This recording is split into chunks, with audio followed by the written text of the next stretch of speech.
Otkad je Haris saopštio da je njegova supruga bila inicijator razvoda, svi se pitaju da li je to učinila zbog toga što već ima drugog muškarca i ko bi to mogao biti. Novi partner Meline Džinović, ako ga uopšte ima. A ako je sud po pisanju pojedinih medija, ispostavilo se da imate da je već pola godine u romansi sa 2 godine starijim biznismenom.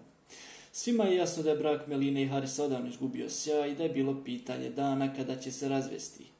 Iako je njihov odnos počeo da se hladi, mnogo prije nego ona napustila porodičnu vilu, uspjela je da sakrije da je pravi razlog zbog kog je stavila tačku na taj brak muškarac kog je upoznala protekle godine i sa njim uplovila u romansu, istakao je izvor blizak Melini.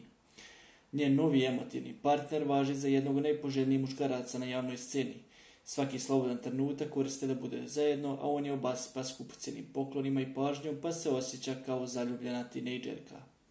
S obzirom na to da je njem posao primaran i da želi da slika koja postoji o njom bude neisprljana, dogovorili su se da kriju da su zajedno dok god mogu. Njihovi bliski prijatelji oduševljeni su tom vezom i često se šale da ona konačno ima partnera koji ide uz nju. Navodi izvor uz tvrdnje da se njih dvoje viđaju u njegovom luksuznom stanu. Melina odavno ne polaže račune nikome, pa joj je lako da ode do tajne lokacije i uživa sa novim dečkom kad god je slobodan. Radi se o jednoj od njegovih nekretnina u najprestižnijem naselju prijestolnice. Budući da ih ima nekoliko u svom vlasništvu, ponudio je da se po izlasku iz Harisove vile skući u stanu u kom se sastoji, ali je ona to izričito odbila, zaključuje izvor gore pomenutog lista.